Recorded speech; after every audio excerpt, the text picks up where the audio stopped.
صحیح بخاری حدیث نمبر 7۔ ہرقل شاہ روم نے قریش کے قافلے میں ایک آدمی بلانے کو بھیجا، اور اس وقت یہ لوگ تجارت کے لیے ملک شام گئے ہوئے تھے، اور یہ وہ زمانہ تھا جب رسول اللہ صلی اللہ علیہ وسلم نے قریش اور ابو سفیان سے ایک وقتی عہد کیا ہوا تھا۔ جب ابو سفیان اور دوسرے لوگ ہرقل کے پاس ایلیا پہنچے جہاں ہرقل نے دربار طلب کیا تھا، اس کے گرد روم کے بڑے بڑے لوگ، علماء، وزراء و امراء بیٹھے ہوئے تھے۔ ہرقل نے ان کو اور اپنے ترجمان کو بلوایا، پھر ان سے پوچھا کہ تم میں سے کون شخص مدعی رسالت کا زیادہ قریبی عزیز ہے؟ ابو سفیان کہتے ہیں کہ میں بول اٹھا کہ میں اس کا سب سے زیادہ قریبی رشتہ دار ہوں۔ یہ سن کر ہرقل نے حکم دیا کہ اس ابو سفیان کو میرے قریب لا کر بٹھاؤ اور اس کے ساتھیوں کو اس کی پیٹھ کے پیچھے بٹھا دو۔ پھر اپنے ترجمان سے کہا کہ ان لوگوں سے کہہ دو کہ میں ابو سفیان سے اس شخص یعنی محمد صلی اللہ علیہ وسلم کے حالات پوچھتا ہوں، اگر یہ مجھ سے کسی بات میں جھوٹ بول دے تو تم اس کا جھوٹ ظاہر کر دینا۔ ابو سفیان کا قول ہے کہ خدا کی قسم اگر مجھے یہ غیرت نہ آتی کہ یہ لوگ مجھ کو جھٹلائیں گے تو میں آپ صلی اللہ علیہ وسلم کی نسبت ضرور غلط گوئی سے کام لیتا۔ خیر، پہلی بات جو ہرقل نے مجھ سے پوچھی وہ یہ کہ اس شخص کا خاندان تم لوگوں میں کیسا ہے؟ میں نے کہا وہ تو بڑے اونچے عالی نسب والے ہیں۔ کہنے لگا اس سے پہلے بھی کسی نے تم لوگوں میں ایسی بات کہی تھی؟ میں نے کہا نہیں۔ کہنے لگا اچھا اس کے بڑوں میں کوئی بادشاہ ہوا ہے؟ میں نے کہا نہیں۔ پھر اس نے کہا بڑے لوگوں نے اس کی پیروی اختیار کی ہے یا کمزوروں نے؟ میں نے کہا نہیں، کمزوروں نے۔ پھر کہنے لگا اس کے تابع دار روز بڑھتے جاتے ہیں یا کوئی ساتھی پھر بھی جاتا ہے؟ میں نے کہا نہیں۔ کہنے لگا کیا اپنے اس دعویٰ نبوت سے پہلے کبھی کسی بھی موقع پر اس نے جھوٹ بولا ہے؟ میں نے کہا نہیں، اور اب ہماری اس سے صلح کی ایک مقررہ مدت ٹھہری ہوئی ہے، معلوم نہیں وہ اس میں کیا کرنے والا ہے۔ ابو سفیان کہتے ہیں میں اس بات کے سوا اور کوئی جھوٹ اس گفتگو میں شامل نہ کر سکا۔ ہرقل نے کہا کیا تمہاری اس سے کبھی لڑائی بھی ہوئی ہے؟ ہم نے کہا کہ ہاں۔ بولا پھر تمہاری اور اس کی جنگ کا کیا حال ہوتا ہے؟ میں نے کہا لڑائی ڈول کی طرح ہے، کبھی وہ ہم سے میدان جنگ جیت لیتے ہیں اور کبھی ہم ان سے جیت لیتے ہیں۔ ہرقل نے پوچھا وہ تمہیں کس بات کا حکم دیتا ہے؟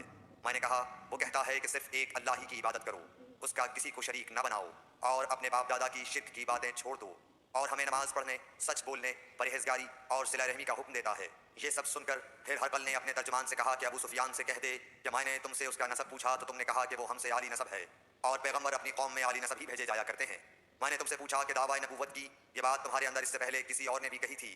تو تم نے جواب دیا کہ نہیں۔ تب میں نے اپنے دل میں کہا کہ اگر یہ بات اس سے پہلے کسی اور نے کہی ہوتی تو میں سمجھتا کہ اس شخص نے بھی اسی بات کی تقلید کی ہے جو پہلے کہی جا چکی ہے۔ میں نے تم سے پوچھا کہ اس کے بڑوں میں کوئی بادشاہ بھی گزرا ہے؟ تو تم نے کہا کہ نہیں۔ تو میں نے دل میں کہا کہ ان کے بزرگوں میں سے کوئی بادشاہ ہوا ہوگا تو کہہ دوں گا کہ وہ شخص اس بہانے اپنے آباء و اجداد کی بادشاہت اور ان کا ملک دوبارہ حاصل کرنا چاہتا ہے۔ اور میں نے تم سے پوچھا کہ اس بات کے کہنے یعنی پیغمبری کا دعویٰ کرنے سے پہلے تم نے کبھی اس کو دروغ گوئی کا الزام لگایا ہے؟ تم نے کہا کہ نہیں۔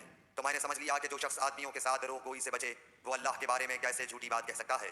اور میں نے تم سے پوچھا کہ بڑے لوگ اس کے پیرو ہوتے ہیں یا کمزور آدمی؟ تم نے کہا کمزوروں نے اس کی اتباع کی ہے، تو دراصل یہی لوگ پیغمبروں کے متبعین ہوتے ہیں۔ اور میں نے تم سے پوچھا کہ اس کے ساتھی بڑھ رہے ہیں یا کم ہو رہے ہیں؟ تم نے کہا کہ وہ بڑھ رہے ہیں، اور ایمان کی کیفیت یہی ہوتی ہے حتیٰ کہ وہ کامل ہو جاتا ہے۔ اور میں نے تم سے پوچھا کہ آیا کوئی شخص اس کے دین سے ناخوش ہو کر مرتد بھی ہو جاتا ہے؟ تم نے کہا نہیں۔ تو ایمان کی خاصیت بھی یہی ہے، جن کے دلوں میں اس کی مسرت رچ بس جائے وہ اس سے لوٹا نہیں کرتے۔ اور میں نے تم سے پوچھا کہ آیا وہ کبھی عہد شکنی کرتے ہیں؟ تم نے کہا نہیں، پیغمبروں کا یہی حال ہوتا ہے، وہ عہد کی خلاف ورزی نہیں کرتے۔ اور میں نے تم سے کہا کہ وہ تم سے کس چیز کے لیے کہتے ہیں؟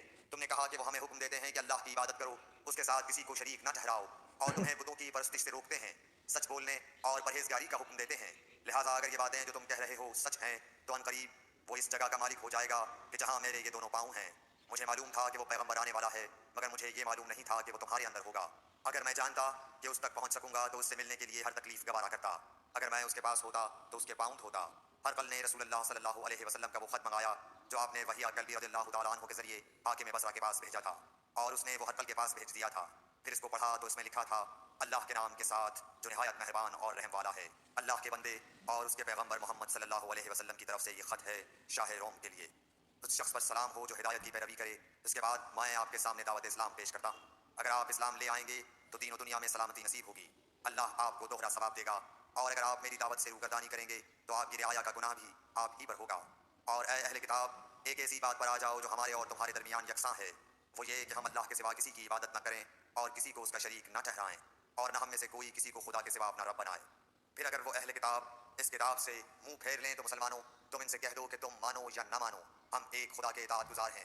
ابو سفیان کہتے ہیں جب ہرقل نے جو کچھ کہنا تھا کہہ دیا اور خط پڑھ کر فارغ ہوا تو اس کے ارد گرد بہت شور و غوغا ہوا، بہت سی آوازیں اٹھیں اور ہمیں باہر نکال دیا گیا۔ تب میں نے اپنے ساتھیوں سے کہا کہ ابو کبشہ کے بیٹے حضرت صلی اللہ علیہ وسلم کا معاملہ تو بہت بڑھ گیا، دیکھو تو اس سے بنی اصفر روم کا بادشاہ بھی ڈرتا ہے۔ مجھے اس وقت سے اس بات کا یقین ہو گیا کہ حضور صلی اللہ علیہ وسلم